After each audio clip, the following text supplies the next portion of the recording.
Oke, selamat pagi Bapak Ibu Jemaat Grafe. Oke, kita akan mendengarkan kebenaran firman Tuhan. Mari kita berdoa. Bapak, kami bersyukur atas kebaikan-Mu pada hari ini.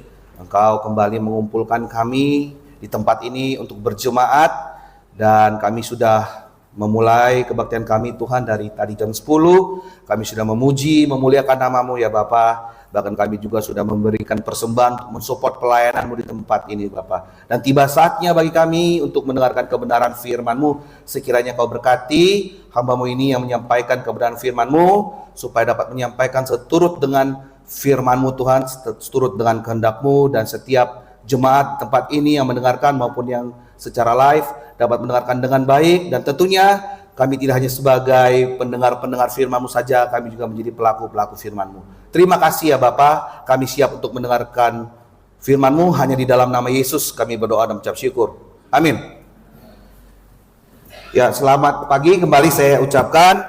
Ya, terutama saya berterima kasih bagi Gembala Grafe, yaitu ada Gembala Suento, Gembala Stephen, dan Gembala Andrew, yang telah mengizinkan saya untuk kali pertama sebenarnya ini khotbah di minggu pagi ya, karena biasa saya dikasih minggu sore ya. Tentu karena saya sudah ada tempat perintisan sendiri di Jakarta Selatan, dan tadi saya datang bersama jemaat yang Tuhan berikan kepada saya. Ya, puji Tuhan, dan jemaat Grafe tetap setia di tempat ini untuk mengikuti pertemuan jemaat. Dan tentu saja pada hari ini, karena saya diberi kesempatan, sebenarnya kalau di minggu sore saya lagi ada khotbah yang saya bikin per sesi gitu ya, berepisode, tapi karena ini minggu pagi akan nggak nyambung kalau saya tiba-tiba masuk ke, karena mungkin ada yang nggak dengar gitu ya. Jadi saya akan ubah topiknya. Kali ini saya berbicara tentang jemaat. Judul khotbah saya pada hari ini adalah pentingnya setia berjemaat.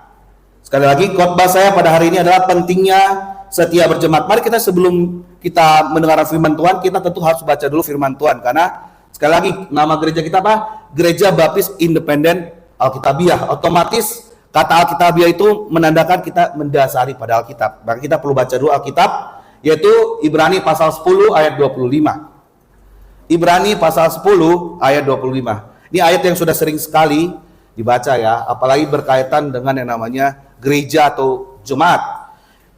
Tapi nggak apa-apa, kita baca bersama-sama Ibrani pasal 10 ayat 25.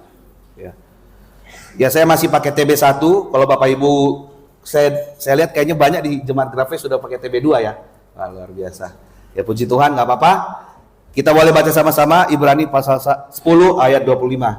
1, 2, 3. Janganlah kita menjauhkan diri dari pertemuan-pertemuan ibadah kita seperti dibiasakan oleh beberapa orang, tetapi marilah kita saling menasihati dan semakin giat melakukannya menjelang hari Tuhan yang mendekat. Ya, tentu saja untuk ayat ini saya tidak perlu lagi jelaskan bahwa sebenarnya kata ibadah itu di situ nggak ada ya. Saya rasa jemaat Grafe sudah lebih tahu bahwa sebenarnya kata ibadah di situ tidak ada ya. Itu hanya penterjemahan untuk meluaskan aja dari LAI sebenarnya. Yang sebenarnya maksudnya pertemuan-pertemuan jemaat kita sebenarnya, maksud merujuk kepada pertemuan jemaat. Oke, tapi saya tidak akan bahas itu.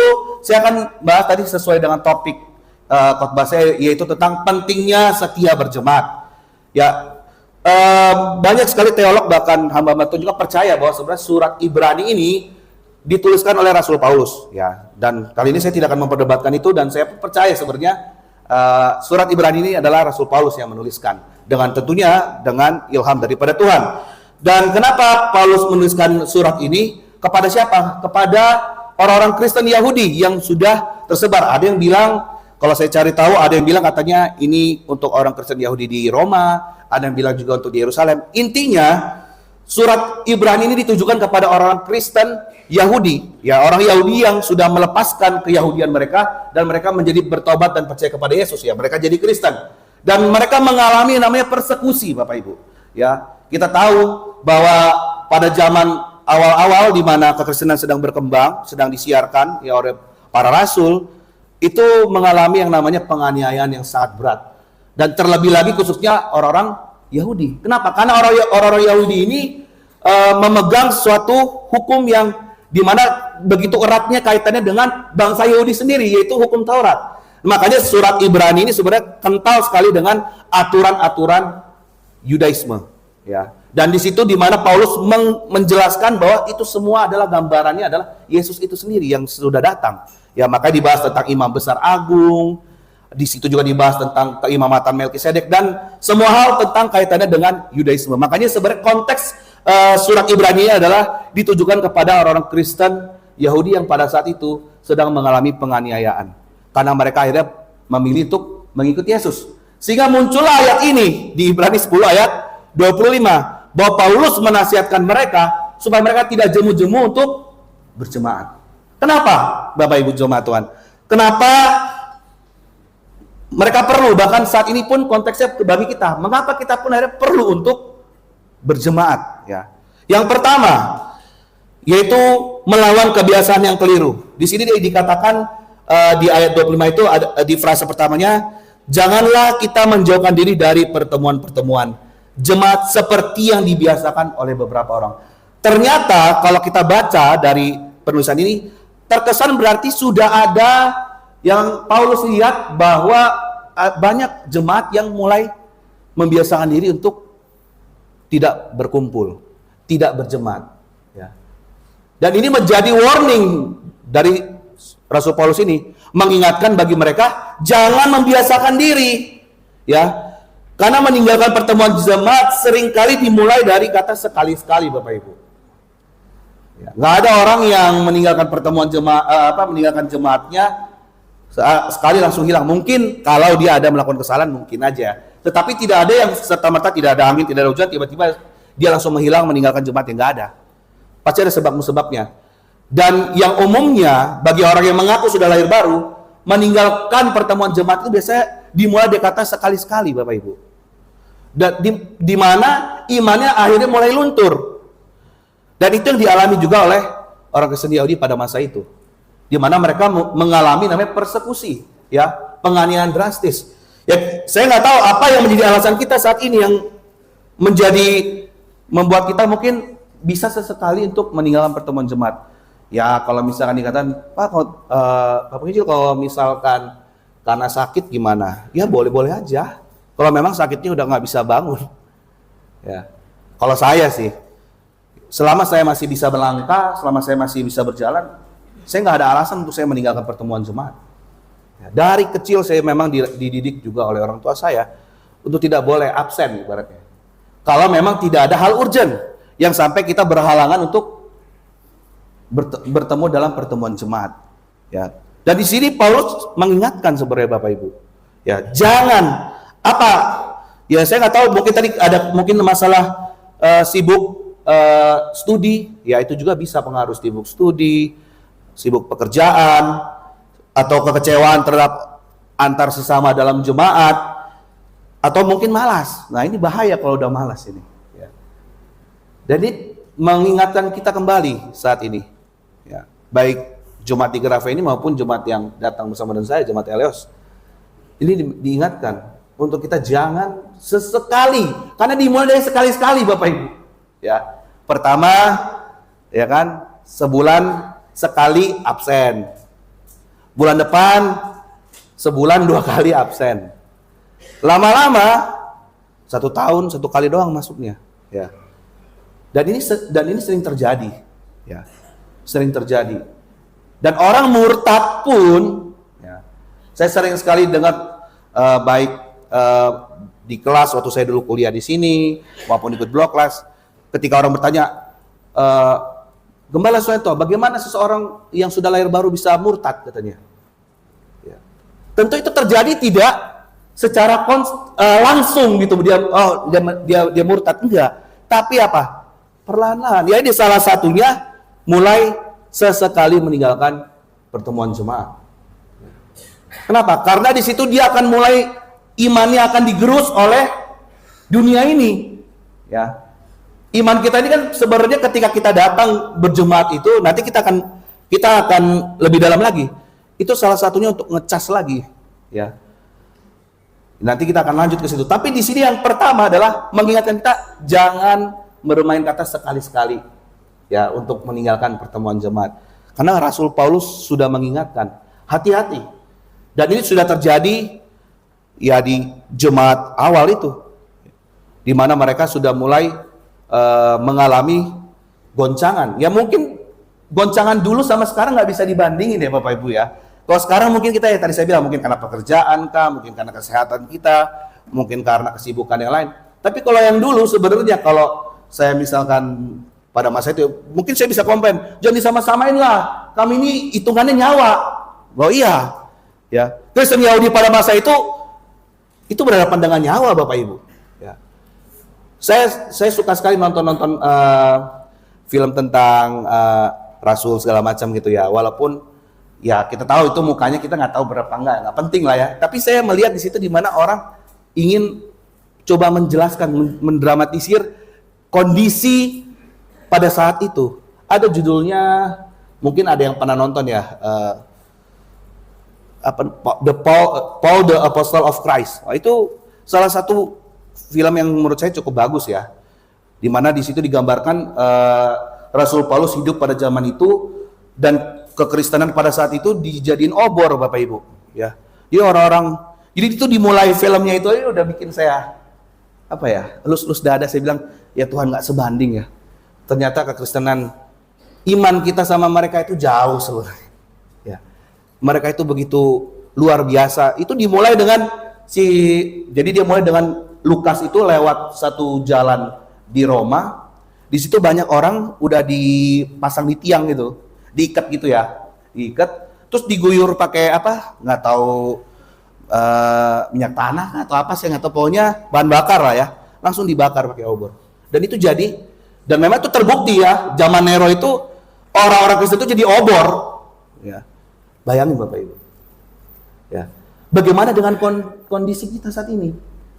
Kita tidak diperhadapkan oleh yang namanya nyawa. Ya, ya khususnya setidaknya GBA Grave dan GBA Eleos tidak diperhadapkan dengan nyawa. Ya, mungkin di tempat-tempat lain, GBA lain sempat ada ya persekusi juga ya, walaupun nggak sampai nyawa juga, tapi hanya sampai terus ya. Tetapi bagaimana kita bisa merefleksikan itu dengan hidup kita saat ini? Apakah kita akan mencoba-coba mencari-cari alasan untuk enggan datang berjemaat? Ya. Kalau kita memang sudah lahir baru, seharusnya kita bisa mengetahui mana kehendak Allah. Kan itu firman Tuhan katakan. Dalam Roma 12 ayat 2 dibilang kalau orang sudah lahir baru tuh pola pikirnya akan berubah, tidak akan lagi sama dengan dunia ini. Ya. Dia tidak akan lagi serupa dengan dunia ini, dia akan seturut dengan kehendak Tuhan sehingga dia bisa membedakan mana kehendak Allah, mana yang bukan. Dia bisa mengutamakan hal yang utama dalam kehidupannya, yaitu hal rohaninya dibandingkan hal duniawinya. Bahkan kekhawatiran tidak akan melingkupi kehidupannya. Sehingga tidak ada alasannya sebenarnya bagi kita untuk kita enggan atau absen berjemaat. Kalau kita bandingkan dengan kondisi surat ini ditujukan waktu itu kepada orang Kristen Yahudi pada masa itu. Ya. Sangat jauh Bapak Ibu. Sehingga di poin pertama ini mengingatkan, jangan membiasakan diri untuk menjauhkan diri dari pertemuan jemaat. Dari kata apa? Sekali. Karena dari sekali-sekali itu lama-lama jadi bukit. Ya. Lama-lama hilang. Sama orang bilang kan nabung sedikit-sedikit lama-lama jadi bukit. Sama. Sekali-sekali menghilang di berjemaat, lama-lama menghilang selamanya. Ya.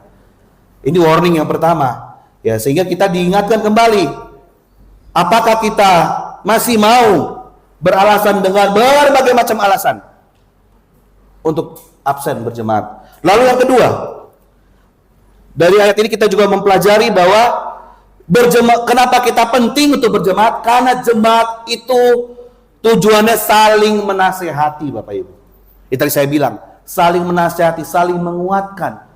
Ya, justru ketika engkau menghadapi masalah dalam kehidupan sehari-hari adalah pilihan yang salah bagimu jika engkau malah justru menjauh dari pertemuan jemaat.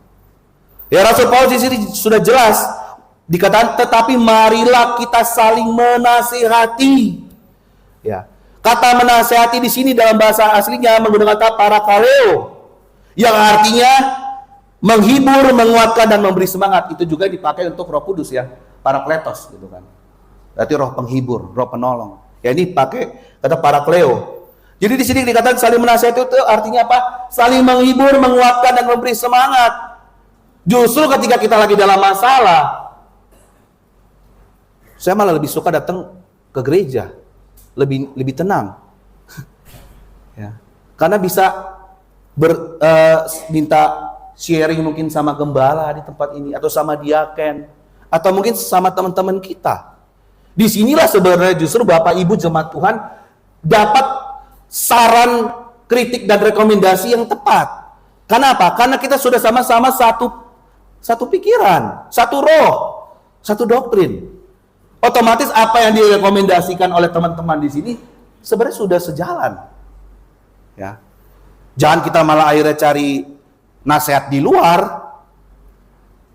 Yang tentu orang luar hanya akan memberikan nasihat secara duniawi, yang tadi saya katakan. Orang yang sudah lahir baru sudah pasti menasehati dengan cara pandang firman Tuhan. Worldview-nya sudah berbeda. Ya.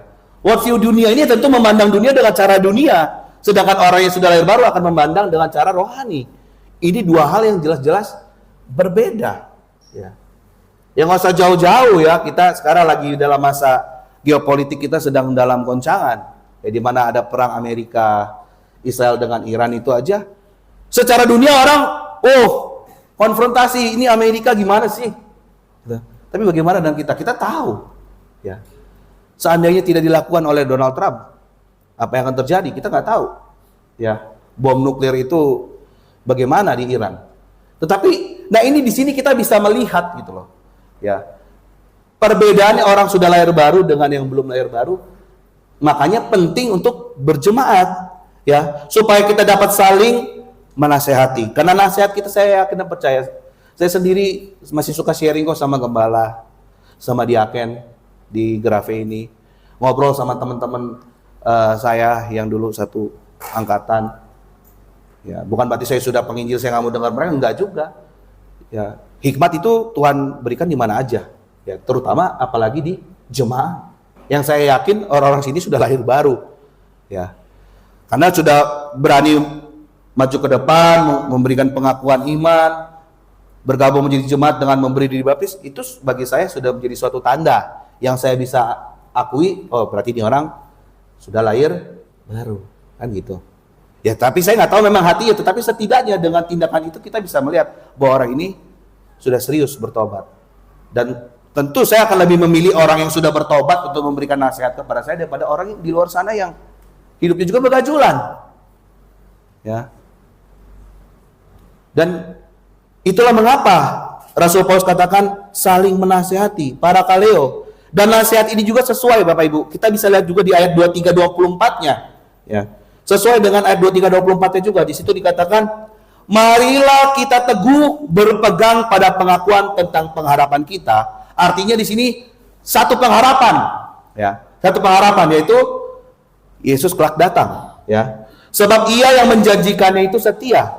Dan marilah kita saling memperhatikan supaya kita saling mendorong dalam kasih dan dalam pekerjaan baik. Jadi hanya orang-orang yang lahir baru, orang yang bersatu dalam satu jemaat, itulah yang bisa mendorong dalam kasih dan dalam pekerjaan baik. Mendorong di sini saya melihat dari bahasa aslinya itu paraksimos, artinya secara literal memprovokasi atau merangsang, ya. Bisa dikatakan seperti kita memprakarsai, berinisiatif, memancing orang untuk terus saling berbuat kasih. Dan itulah yang sebenarnya Tuhan inginkan dalam jemaat, di mana kita harus saling mengasihi satu dengan yang lain. Ya, mengasihi bukan berartinya kita pegang tangan, bukan.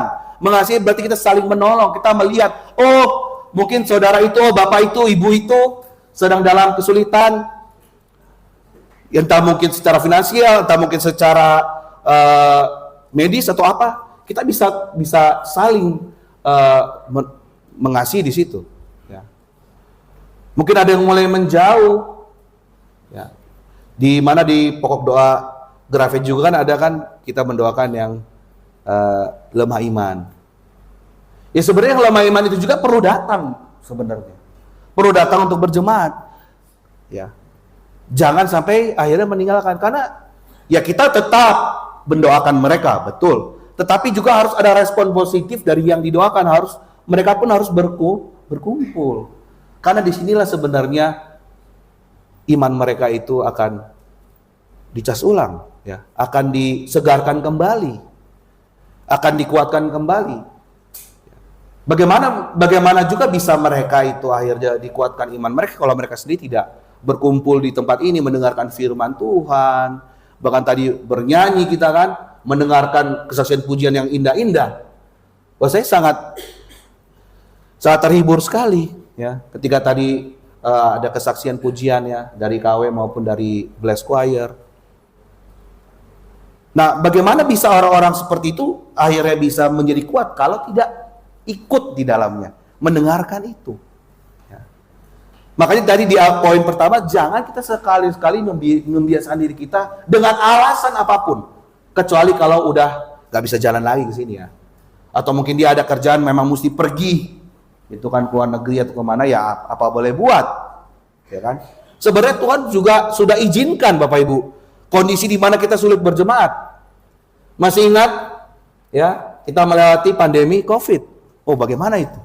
Ya. Apakah mau dikembalikan lagi pandemi COVID itu supaya kita mengerti pentingnya berjemaat, rindu untuk berkumpul? Dulu aja waktu pas COVID kita rasanya pengen banget datang gitu kan. Cuman nggak bisa, kenapa? Ada pembatasan orang yang nggak boleh saling berdekatan segala macam. Sekarang sudah bebas. Ya. Dan ini penting buat kita untuk mengingatkan kita kembali. Jangan sampai hal itu terjadi lagi, kita sulit lagi. Ya, nggak berkumpul lagi. Ya kita pun nggak tahu ini kondisi geopolitik ini kelihatannya. Saya juga terus perhatikan ya, di mana akhirnya saya kemarin baru baca bahkan katanya Amerika sudah turunkan 5.000 atau 50.000 pasukan darat Marine, US Marine ke Timur Tengah. Dan kemarin juga dikatakan bahwa Putin siap ya mensupport Iran. Nah ini ya kita nggak tahu ya akan terjadi krisis kah ya, apalagi yang lagi viral juga kemarin ada salah satu pejabat kita bilang kalau udah masak apa matiin. Ya iya memang kalau udah masak selesai dimatiin, nggak mungkin kompornya dikasih biar, betul ya. Tapi ini kan maksudnya membuktikan bahwa sebenarnya ada suatu tendensi, wah ini jangan-jangan krisis ini bisa mengakibatkan banyak hal Bapak Ibu. Dan yang tentu yang lebih tua dari saya lebih banyak tahu mengalami bagaimana krisis itu terjadi begitu mengerikan. Ya seperti krisis tahun 98 aja itu mengerikan. Ya. Sampai terjadi yang namanya tragedi 98. Ya. Makanya selagi kita masih diberikan kesempatan oleh Tuhan untuk kita sama-sama berkumpul berjemaat, marilah datang. Ya pertemuan jemaat gak cuma hari Minggu Bapak Ibu. Kalau di Grafe saya tahu juga ada hari Rabu.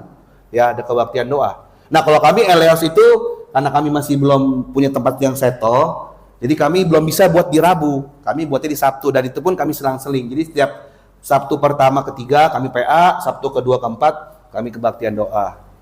Ya fleksibelnya aja, dan itu kami lakukan di rumah jemaat. Ya di sini kan sudah enak ya, sudah ada tempat settle, tempatnya besar, megah. Kurang apa Bapak Ibu? Datanglah kebaktian doa, penting. Ya. Kalau kita cuma mengusahakan secara fisik, kita nggak mampu Bapak Ibu. Dan saya sudah banyak sekali juga terbantu dengan menaruh pokok doa di GBA Grafe, dan Tuhan banyak jawab Bapak Ibu. Ya. Makanya marilah ketika ada pertemuan jemaat, apapun itu kebaktian doa, kebaktian minggu, apalagi yang pemuda ada Bless, yang perempuan ada KW, ada juga yang couples ya untuk pasangan muda, ya datang. Ini menjadi hal yang urgent buat kita. Kenapa? Ya saya sering melihat, makanya juga saya ikutin akhirnya beberapa sosmed saya lebih ke Instagram ya, saya nggak main TikTok, jadi jangan cari saya di TikTok Bapak Ibu ya. Saya nggak main TikTok, saya cuma main di Instagram. Saya melihat, saya ikutin satu akun namanya Turning Point USA ya, yang punyanya Charlie Kirk kemarin. Ya, wah ternyata di sana udah begitu mengerikan. Kenapa? Ya, saya juga sempat sharing sama Muksi waktu itu, waktu kemarin. Ternyata di Amerika itu sudah mulai gonjang-ganjing. Kenapa? Karena mereka sudah tidak fight, Bapak Ibu. Gereja-gereja baptis di sana udah stagnan. Stay aja gitu. Mereka nggak ada fight, nggak ada pertempuran di sana. Ya bukan pertempuran fisik ya, masa pertempuran rohani. Yang akhirnya apa? Membiasakan jemaatnya hidup nyaman, lama-lama berkurang, tinggal orang-orang tua. Ya. Dan anak-anak mudanya ya udah mengikuti apa yang tren di sana. Baru sekarang tiba-tiba ada muncul imigran-imigran seperti ini, mereka baru tersadar, oh ternyata udah kebablasan. Apakah kita akan seperti itu, Bapak Ibu? Ya. Dengan kita berjemaat justru kita juga melatih, ya bagi yang sudah punya anak, melatih anak-anak Bapak Ibu Saudara-saudari terbiasa untuk berkumpul dalam persekutuan dalam Kristus, yaitu jemaat tubuh Tuhan. Itu yang akan membentengi, menjadi barrier bagi generasi keturunan Bapak Ibu, saudara-saudari tempat ini. Tidak akan terkontaminasi dengan ya radikal bebas di luar sana. Pandangan-pandangan di luar sana yang begitu mengerikan. Ya. Apalagi kaitan dengan LGBTQ. Wah, sangat mengerikan Bapak Ibu. Dari anak kecil sudah didoktrin bahwa kamu bisa memilih, kamu mau menjadi laki-laki atau kamu jadi perempuan. Sehingga ditanya, apa definisi perempuan, apa definisi laki-laki? Mereka nggak bisa jawab, Bapak Ibu. Ya, apalagi Thailand ada 18 sampai 20 gender. Itu gimana cara lihatnya? Ya. Dan saya sudah mulai melihat nih di beberapa restoran juga atau mall di Indonesia ketika saya masuk. Itu toiletnya itu digabung, laki dan perempuan, ada. Kenapa? Sudah mulai. Ya. Ya jangan heran akhirnya terjadi asusila di dalam toilet. Karena ketika si laki-laki ini mengaku dirinya saya ini perempuan, dia masuk dong ke toilet perempuan, ya dong. Dia masuk toilet perempuan, ternyata libidonya masih laki-laki, ngeliat perempuan ya. Nah, akhirnya sebenarnya yang kasihan itu yang perempuan sebenarnya Bapak Ibu. Karena kebanyakan laki-laki pengen jadi perempuan. Yang saya lihat, ini kenapa saya juga bingung. Ya. Nah, hal seperti ini sebenarnya bisa dibentengin kalau kita membiasakan diri kita beserta keluarga kita, anak-anak kita untuk masuk dalam jemaat yang alkitabiah. Sehingga anak-anak kita pun tidak akan terkontaminasi dengan pandangan-pandangan yang tren saat ini. Wah, mengerikan Bapak Ibu. Ya mungkin sebagian jemaat ada yang tahu juga. Cici koko saya kan ada di Jerman mereka. Oh mereka udah bilang, oh, LGBT itu udah biasa deh di sini, nggak usah diomongin lagi. Daily katanya, daily setiap hari kamu akan lihat itu. Entah yang laki-laki gandeng sama laki-laki, perempuan sama perempuan, yang transgender, itu biasa katanya di Jerman. Dan kamu nggak boleh sembarangan ngomong masalah itu, ntar kamu malah dideportasi. Apalagi kan saya pendatang, gitu kan. Nah inilah dunia ini. Makanya penting, Paulus mengingatkan pentingnya dalam pertemuan jemaat kita harus selalu hadir apa? Supaya iman kita terus dikuatkan. Kita diisi terus dengan firman Tuhan. Dengan dunia yang semakin parah di sini dikatakan, ya kalau kita bisa baca di dalam Efesus pasal 5, dalam Efesus pasal 5 ayat 15 dan 16. Efesus pasal 5 ayat 15 sampai 16. Karena itu, perhatikanlah dengan seksama bagaimana kamu hidup. Janganlah seperti orang bebal, tetapi seperti orang arif.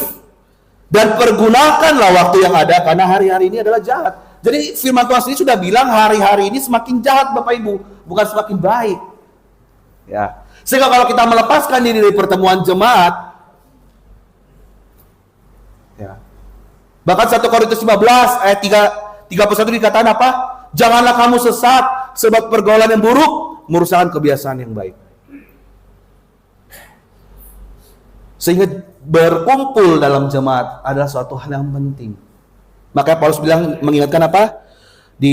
Kita kembali tadi di Ibrani 10 ayat 25. Semakin giat melakukannya menjelang hari Tuhan. Jadi yang poin ketiga adalah urgensi waktu. Tadi yang kedua apa? Yaitu tujuan berjemaat itu untuk saling menguatkan. Poin ketiga ini adalah urgensi waktu, di mana menjelang hari Tuhan yang mendekat, yang tadi kita sudah baca di Efesus pasal 5. Enggak semakin baik hari-hari ini Bapak Ibu, tapi semakin jahat. Ya. Kemarin juga sempat waktu pas di SC saya ada ngobrol sama evangelis Philly. Kita saling tukar pikiran karena kami dulu mantan di karismatik.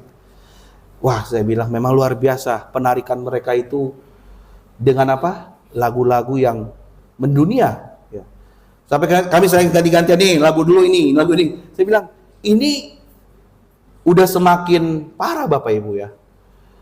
Lagu-lagunya mungkin kalau awal-awal dulu ya masih lagu pop biasa gitu kan, lagu rock, yang rock biasa gitulah.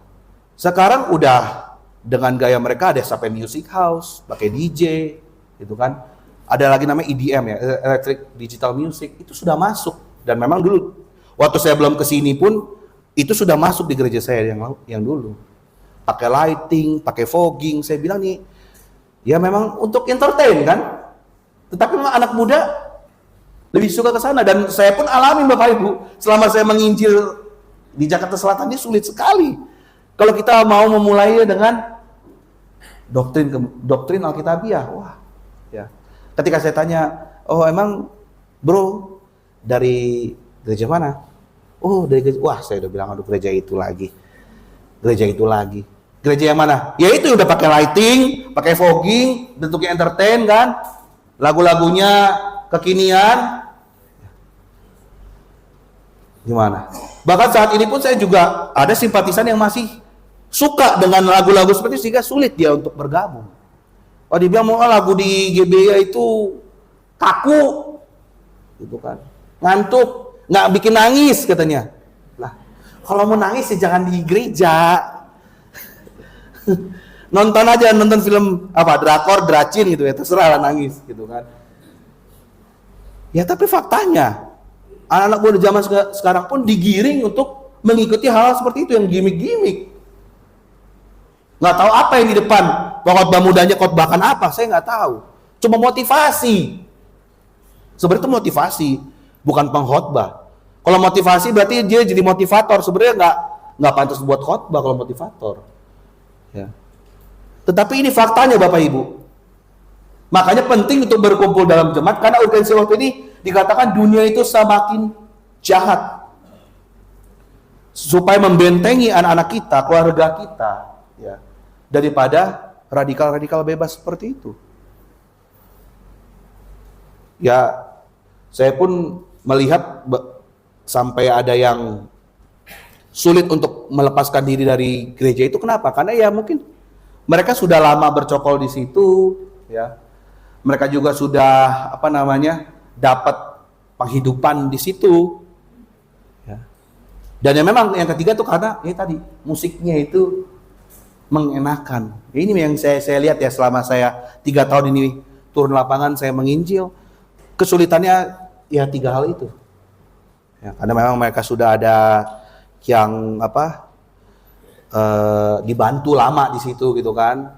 Sudah nggak pusingin lagi doktrin. Udahlah di sini aja lah gitu kan. Ada yang memang karena kesulitan lagu. Nah bagaimana sekarang? Ya. Kalau itu kita tidak bangun dari sekarang, anak-anak kita, anak-anak muda kita dibiasakan untuk berjemaat, berkumpul dengan komunitas. Di sini kan ada pemuda namanya Bless ya, ketuanya ada Koyefta. Di situ kan akhirnya kita juga ada persekutuan anak muda, ya. Biarin orang dunia bilang kamu beda kok, kamu kayak norak, enggak. Ya, dalam pertemuan jemaat kita tentu dikatakan harus sopan dan teratur, ya. Nah, dari mana itu kita bisa dapatkan pengajaran-pengajaran seperti itu? Ya dalam jemaat yang Alkitabiah. Makanya bersyukur Bapak Ibu, ketika Bapak Ibu khusus jemaat Grafe di tempat ini, ya, tidak jauh, tidak sulit untuk berjemaat. Ya, Grafe di sini nggak lewatin tanah kan, ya kan? Nggak lewatin sungai kan? Lewatin Pak, tapi lewat jembatan udah bagus. Ya iya, ya kan? Saya sampai dengar ada teman kami di Papua sana, dia Sampai mungkin dia nggak bisa, dibilang nggak usah beliin motor. Kenapa? Nggak bisa motor masuk, jalan kaki 4 hari katanya. Di Papua sana. Ya. Atau mungkin tempat-tempat lain lagi. Ya. Kita sudah enak Bapak Ibu sebenarnya ya. Baik GBA Grave maupun GBA Leos, kita dalam kondisi di kota. Yang sebenarnya halangannya apa sih untuk berjemaat?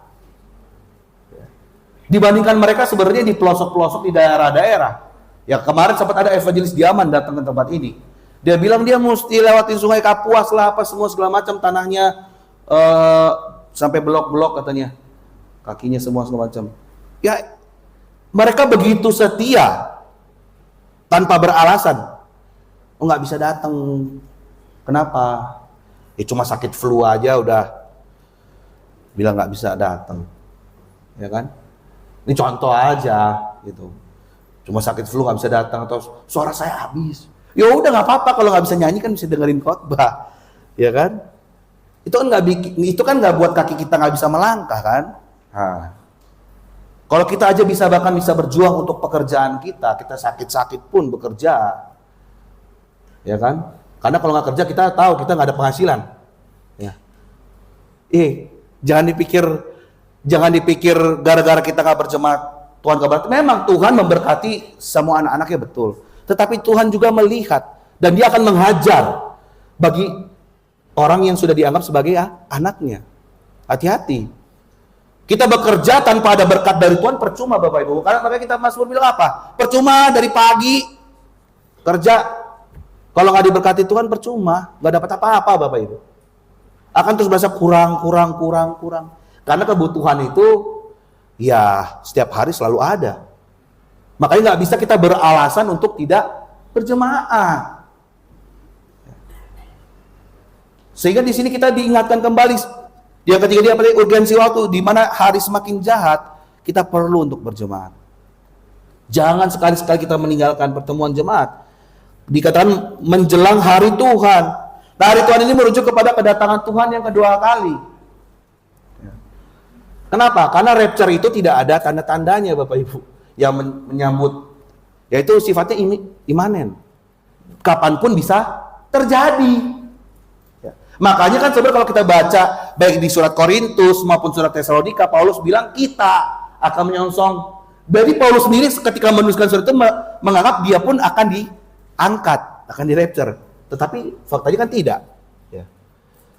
Tetapi memang kita bisa melihat kalau tanda-tanda kedatangan ya second coming itu semakin dekat, kan rapture itu kan mendahului second coming kan.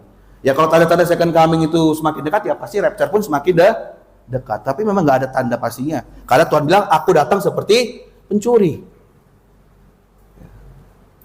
Sudah siapkah kita? Ya kan? Sudahkah benar-benar sungguh lahir baru? Bagaimana kita juga bisa memastikan diri kita sudah lahir baru kalau kita sendiri tidak suka berjemaat, apalagi yang belum bergabung menjadi jemaat. Wah, inilah kesempatan kita justru. Selagi kita masih diberikan kesempatan untuk berjemaat, berkumpul dalam jemaat lokal Alkitabiah, kenapa kita sulit untuk bergabung menjadi jemaat? Saya ingat sekali waktu saya pertama kali datang ke sini, ya, saya nggak pakai lama loh, jujur. Ya mungkin Muksi juga kaget karena saya baru kebaktian sekali, langsung maju saya. Kenapa? Karena saya udah di PA duluan sih sama Pak Kurnia, yang Gembala Kurnia. Tapi di situ ketika saya di PA pertama kali itu saya langsung, wah ini, selama ini saya kan memang S1 teologi juga Bapak Ibu, tapi di STT luar, ya kan. Dan selama itu kan masih banyak benang kusut sebenarnya buat saya. Tapi ketika di PA waktu itu sekali sama Gembala Kurnia, wah benang kusut selama ini yang udah nggak tahu amburadul kali kusutnya, langsung lurus. Sehingga ketika saya kebaktian di sini, ya Muksi ada panggilan, saya langsung maju. Saya langsung bergabung. Makanya bulan Oktober saya ingat. Bulan Oktober saya dibaptis. Tahun 2020. Ya. Buat apa kita berlama-lama? Kalau kita sudah tahu pengajaran di tempat ini adalah Alkitabiah sesuai dengan firman Tuhan, apakah yang membuat engkau lambat untuk bergabung?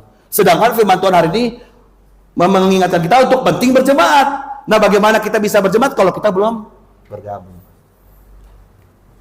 Apakah kita mau terus-terusan jadi simpatisan? Ya. Banyak orang berpikir, ya saya juga pernah mendapatkan ada suatu komentar bilang, gereja sekarang udah banyak. Ya, memang terbukti ya, kalau kita tanya ke Bini udah ada sekitar 50.000 denominasi. Wah, luar biasa. Ya udahlah, kalau gitu saya nggak usah berjemaat. Kenapa? Saya jadi jemaatnya Tuhan Yesus aja. Gimana kamu jadi jemaat Tuhan Yesus tapi kita nggak berkumpul dah? Karena tidak mengerti konsep kata jemaat itu sendiri.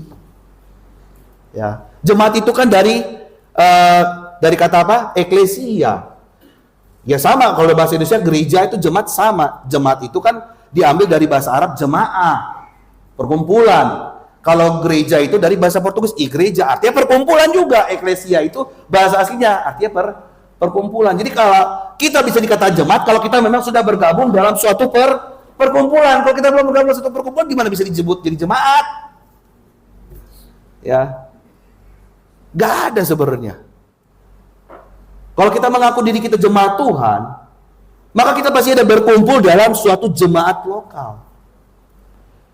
Ya. Makanya kan kalau kita lihat dalam surat-surat Rasul Paulus, untuk jemaat di Korintus, untuk jemaat di Efesus, di Kolose, itu ada lokasinya. Jadi bagaimana kita bisa mengatakan diri, saya ini jemaat Tuhan, kalau kita sendiri tidak bergabung dalam suatu jemaat lokal tertentu. Impossible, Bapak Ibu. Itu membuktikan bahwa kita tidak memahami arti dari kata jemaat. Ya, saya pernah khotbahkan juga sih sebenarnya tentang jemaat lokal Alkitabiah di Minggu sore. Tapi di sini fokus saya tadi kepada apa pentingnya berjemaat. Ya, kenapa saya kok terkesan sering khotbahkan tentang pentingnya tentang jemaat? Karena ternyata ya kalau kita ikut blog kita tahu tiang penopang dan dasar kebenaran saat ini apa? Jemaat lokal yang Alkitabiah. Makanya saya tadi katakan bersyukur kita ada jemaat di sini. Ada jemaat GBA Grafe. Ya. Bapak Ibu dekat datang ke sini enak. Jalanannya masih bagus-bagus, ya bisa naik kendaraan umum, ada Jaklingko bahkan bisa nyampe sini ya Jaklingko tuh. Saya lihat ada depan situ. Kurang apa lagi untuk akses ke tempat ini Bapak Ibu? Ya kan? Maka di sini firman Tuhan mengingatkan kita untuk kita senantiasa datang berkumpul berjemaat. Tidak cuma kebaktian minggu, datanglah kebaktian doa. Pernahkah engkau bawa doamu dalam jemaat? Ya saya teringat selalu khotbah Muksi ya. Dibilang katanya doa yang paling manjur, salah satunya doa apa? Doa jemaat. Kenapa? Jemaat itu kan tubuh Tuhan. Tubuhnya itu minta kepada kepala, otomatis. Ya kalau kita sakit misalnya, kita aja sakit. Tubuh kita sakit, kepala kita langsung, waduh ini badan saya nggak enak nih. Pasti kita langsung cari obat kah atau apa, istirahat. Bener gak? Yes, kurang lebih sama Bapak Ibu. Ketika tubuh Tuhan sedang dalam masalah, otomatis Kristus jadi kepala, otomatis akan langsung attention. Oh, ini lagi butuh bantuan. Tolong. Cobalah. Datanglah kebaktian doa. Bawalah pokok doamu.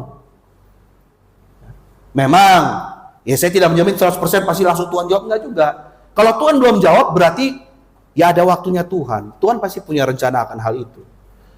Ya ibarat kata anak kecil, anak kita masih kecil, dia minta motor, kan ya kita tahu ya belum cukup lah. Ya kan? Tunggu sampai kamu gedean dikit, sudah selayaknya umur 17 tahun punya SIM baru kasih motor. Ya sama lah Tuhan juga ketika kita berdoa meminta kepada Bapa kita di surga dengan nama Yesus. Ya Bapak kan Tuhan sendiri bilang mintalah dalam namaku kepada Bapa di surga kan. Tapi kalau memang belum dikasih mungkin seperti itu karena posisi kita seperti Bapa kepada anak. Ya harusnya ini yang Bapak-bapak harusnya lebih tahu lagi bagaimana menghadapi permintaan anak-anak. Ya. Tentu ada yang dikabulkan, ada yang tidak. Yang tidak kenapa? Karena kita mungkin sebagai Bapak tahu, oh ini belum boleh, ini belum cukup, oh ini nanti.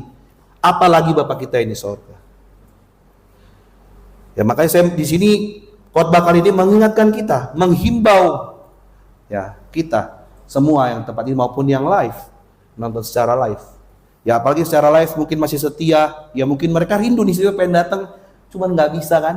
Nah, Ya sekiranya nanti yang ikut live juga akhirnya bisa berjemaat bersama-sama. Akhirnya nanti yang live-nya biografi 0. Kok bisa 0? Ya karena semuanya datang sini gitu nonton gitu kan. Nggak ada lagi yang live. Ya. Ya saya sebenarnya sangat senang sekali ya bisa melihat Bapak Ibu di tempat ini tetap setia ya, berkumpul berjemaat. Ya sekiranya ini juga memberikan kekuatan juga bagi jemaat kami di Eleos ya. Ya kami datang, ya ada juga yang berhalangan hadir.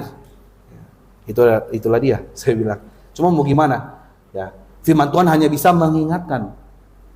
Ya, tergantung kitanya bagaimana kita mau mempraktekkan firman Tuhan itu atau tidak. Itu balik lagi kepada kita. Dan kalau kita memang sudah mengaku sebagai orang yang lahir baru, seharusnya kita bisa tahu mana yang kehendak Allah, mana yang bukan. Ya. Bahkan sampai firman Tuhan pun juga mengingatkan kita.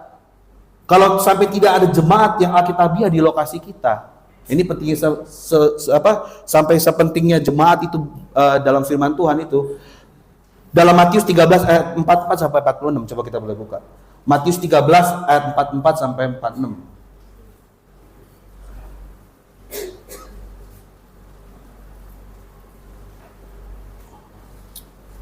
Matius 13 ayat 44 sampai 46. Hal kerajaan sorga itu seumpama harta yang terpendam di ladang, yang ditemukan orang, lalu dipendamkannya lagi. Oleh sebab sukacitanya pergilah ia menjual seluruh miliknya, lalu membeli ladang itu. Demikian pula hal kerajaan sorga itu seumpama seorang pedagang yang mencari mutiara yang indah. Setelah ditemukannya mutiara yang sangat berharga, ia pun pergi menjual seluruh miliknya, lalu membeli mutiara itu. Bahkan sampai firman Tuhan pun memberitahu, kalau di tempat Bapak Ibu Saudara-saudari belum ada jemaat lokal, belum ada kebenaran, belum ada mutiara itu, ya. Ada dua opsi Bapak Ibu. Yang pertama dibilang apa?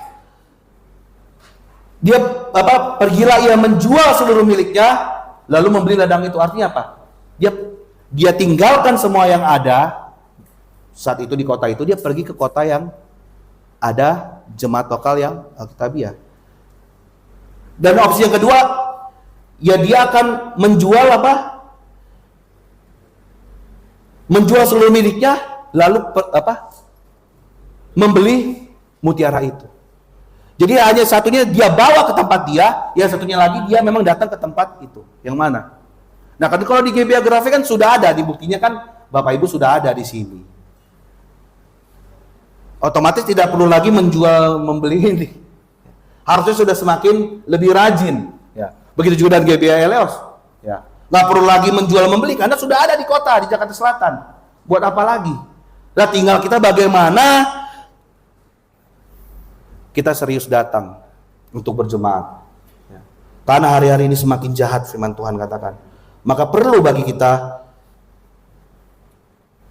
untuk setia dalam berjemaat. Saya akan menutup khotbah pada hari ini dengan satu ilustrasi. Ya. Sebuah bara yang menyala merah akan cepat padam jika dipisahkan dari tumpukan arang lainnya. Namun jika tetap bersama, mereka saling memanaskan dan bertahan lama. Demikian juga kekristenan Bapak Ibu. Kekristenan bukan seperti agama-agama lain. Ini juga yang menjadi pembedaan antara agama-agama lain dan agama Kristen. Ya. Selain doktrin keselamatan, doktrin gereja pun berbeda. Kalau agama lain, misalnya ada satu tempat ibadah mereka, ya udah mereka mau aliran dari aliran apapun, yang penting agamanya sama, nyembahnya satu Tuhan itu, ya udah mereka bisa bercokol di situ. Itu kalau agama lain. Tapi kalau kekristenan kan tidak. Betul? Ya. Oh, kalau aliran sudah berbeda, ya, denominasi sudah berbeda. Apakah mau sekarang saya tanya, biografi ini jemaat biografi mau datang ke gereja yang banyak patungnya? Hah? Mau? Yang ada Yesus kalendernya banyak gitu? Pasti nggak mau, nggak nyaman. Ya. Makanya perlu untuk kita sama-sama berkumpul. Kita sudah ada di sini, marilah. Karena kita seperti arang yang semakin dikumpulkan semakin panas Bapak Ibu. Tapi kalau semakin dijauhkan arang satu dan lain, bara itu lama-lama akan padam sendiri. Jadi marilah melalui firman Tuhan kali ini kita sama-sama mengingatkan satu sama lain untuk tetap setia dan memahami pentingnya untuk berjemaat. Marilah kita berdoa. Terima kasih Bapa atas firman yang begitu keras bagi kami mungkin untuk mengingatkan kami kembali betapa pentingnya kami berkumpul dengan orang-orang seiman dengan kami, berkumpul dalam satu jemaat lokal yang Alkitabiah, karena disitulah kami tahu terpancar kebenaran firman-Mu yang akan senantiasa membentengi iman kami Tuhan daripada pandangan-pandangan dunia yang begitu penuh dengan dosa, hawa nafsu yang akan membuat kami menjadi lemah Tuhan. Oleh karena itu kami diminta untuk tetap setia Bapa. Bahkan tidak sekalipun Tuhan kami boleh berkata sekali-sekali kami absen Tuhan. Tidak Tuhan. Justru kami diminta untuk tetap setia berjemaat apapun kondisi kami. Karena kami tahu jemaat lokal ini yang adalah tubuh-Mu, disitulah firman-Mu Tuhan yang murni akan dikabarkan. Sehingga menjadi berkat rohani bagi kehidupan kami. Biarlah firman Tuhan ini Bapa tidak berlalu begitu saja bagi kami, tetapi kami pun dapat mempraktikannya dalam kehidupan kami. Sehingga kami menjadi terang bagi dunia ini, kami menjadi saksi-Mu dimanapun kami berada. Terima kasih Bapa. Untuk acara selanjutnya hamba serahkan ke dalam tangan-Mu. Dalam nama Yesus kami berdoa dan mengucap syukur. Amin.